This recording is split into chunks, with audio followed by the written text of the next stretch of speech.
Problems 19 to 21.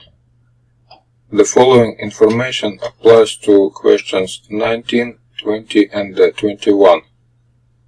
A simple pendulum experiment is constructed from a point mass m attached to a pivot by a massless rod of length L in the constant gravitational field.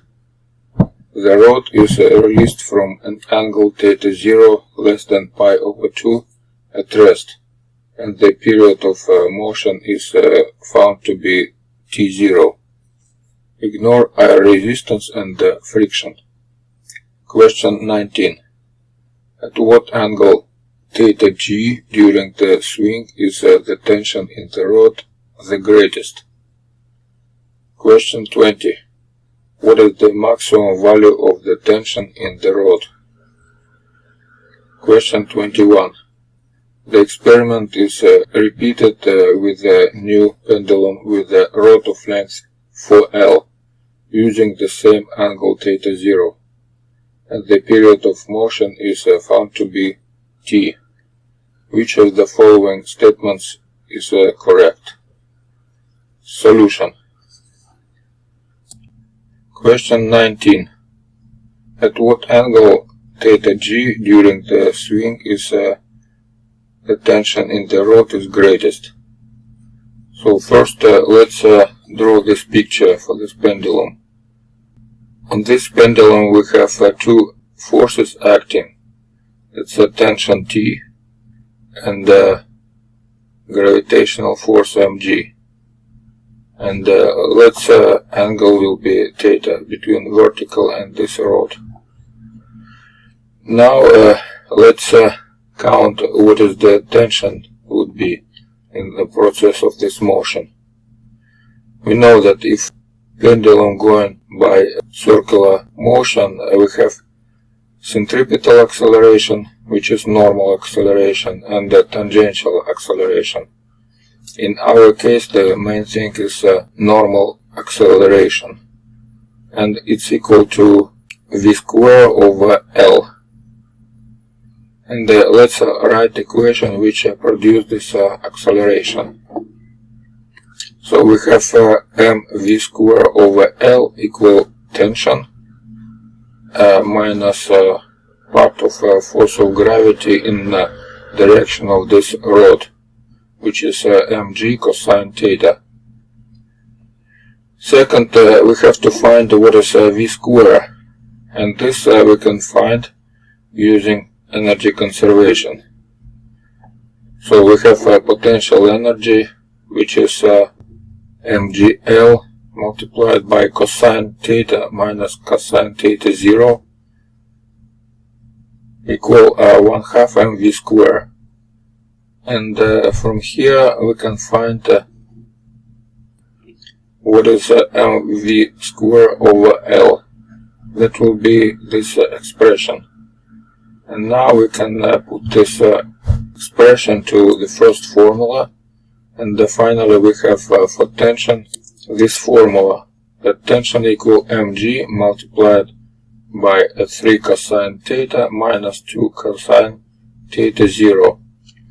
And this function has a maximum when cosine θ equal 1, which is for θ equal 0 degrees.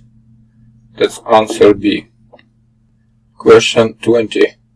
What is the maximum value of the tension in the rod? We just answered this question in the previous 19. That was from this formula, and if cosine θ equal 1, we have tension equal mg multiplied by 3 minus 2 cosine θ0, which is answer E. Question 21.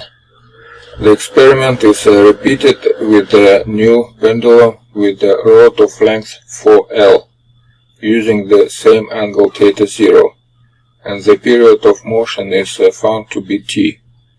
Which of the following statements is correct? Solution.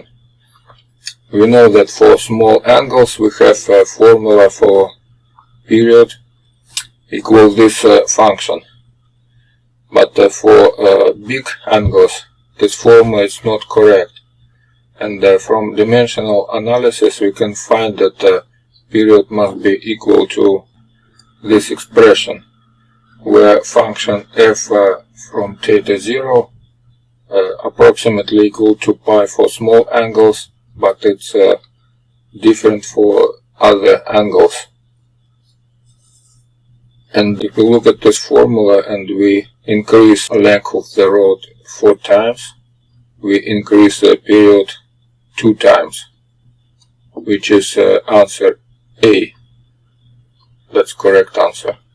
Problem number 22. A simplified model on the foot is shown. When a student of mass m equal 60 kg stands on a single toe, the tension T in the Achilles tendon is closest to solution. As we can see from this picture, we have to count the balance around the point of rotation, which is ankle joint. We have normal force from toe, which is equal mg of student. It's going counterclockwise. And we have tension in Achilles tendon, which is going clockwise. They have to equalize each other.